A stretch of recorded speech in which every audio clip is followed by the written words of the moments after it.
Crime की दुनिया में एक नाम ऐसा भी रहा जो अपने शिकार को तब तक मारता था जब तक उसका मन न भर जाए।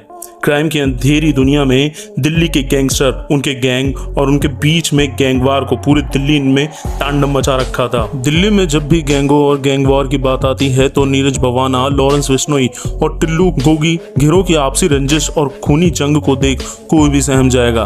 दिल्ली के बड़े से बड़े क्राइम एक्सपर्ट और मैं भी जब दिल्ली अंडरवर्ल्ड पर स्टडी करता हूँ तो लगता है शायद दिल्ली में अब तक जितने भी गैंगस्टर हुए हैं उनमें सबसे सनकी, सबसे खूंखार खलनायक कोई था तो वो जितेंद्र गोगी ही था। ये गैंगस्टर इतना सनकी था कि जब भी वह अपने दुश्मन पर हथियार उठाता तो वो कम से कम 60 से 70 गोलियां मारता और तब तक गोली मारता जब तक उसके मन को शांति ना मिले।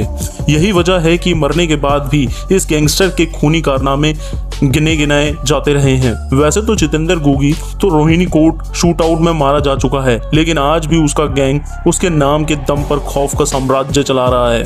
बताया जाता है कि आज गोगी गिरोह की कमान गैंगस्टर दीपक बॉक्सर और रोहित मोई के हाथों में है।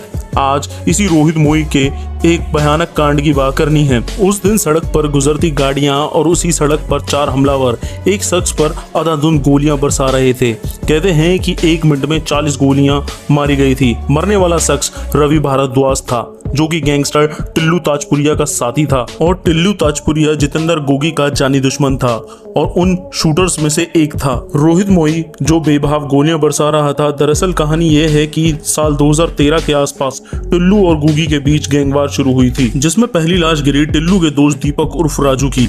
कुछ ही दिनों बाद टिल्लू ने पलटवार किया और गोगी के साथी अरुण कमांडो को टपका दिया। इसके बाद टिल्लू गैंग ने गोगी से जुड़े निरंजन मास्टर की हत्या कर दी। उधर 2016 में गोगी अरेस्ट हो गया, लेकिन 30 जुलाई 2016 को गोगी गैंग ने पुलिस पर हमला कर गोगी को छुड़ा लिया, जिसमें रोहित मोई शामिल था। अब गोगी बाहर था और बदले की ऐसी कहानी लिखी जिसने आउटर दिल्ली और हरियाणा तक में कोहराम मचा दिया।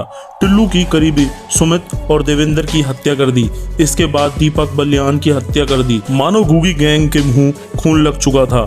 अब एक बड़ा हत्याकांड होना था। दरअसल टिल्लू जेल में था और गोगी समेत उसका पूरा गैंग बाहर था।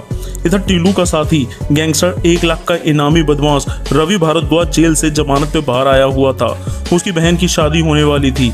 रवि भारद्वाज जितेंद्र गोगी के गांव अलीपुर का ही रहने वाला था। खैर, शादी हो चुकी थी, उसे अब जेल वापस जाना था, लेकिन वो पैरोल जंप कर गया और खुलेआम घूमने लगा।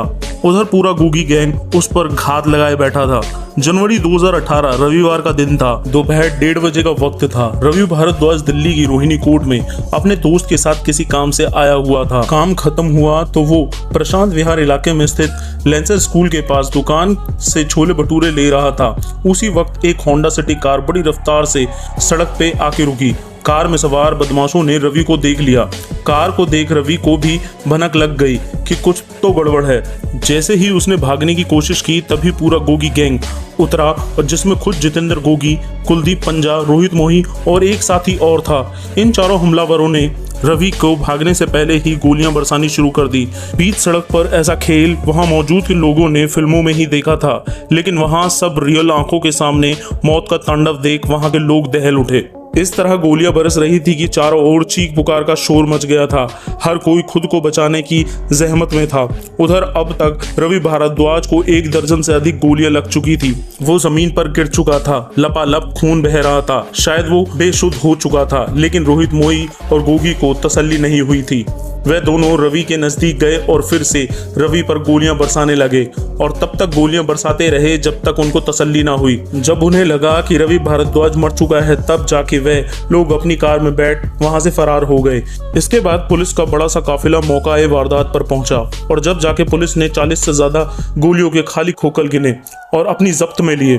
सोचो उस वक्त क्या खौफनाक मंजर होगा। लेकिन खैर, तुरंत ही रवि भारद्वाज को पास के ही बाबा साहेब अम्बेडकर अस्पताल लाया गया और वहां पर उसे मृत घोषित कर दिया गया। तो दोस्तों, ये था वो खौफनाक कांड। और दोस्तों, अंत में मैं यही कहूंगा कि अपराधी मत बनो। आपका कितना ही बड़ा रुतबा हो, कितनी ही पावर हो और कितना ही पैसा क्यों ना हो, बुराई का अंत होना निश्चित है। तो दोस्तों, फिर से मिलेंगे एक और सत्य घटना के साथ। जब तक के लिए जय हिंद, जय भारत।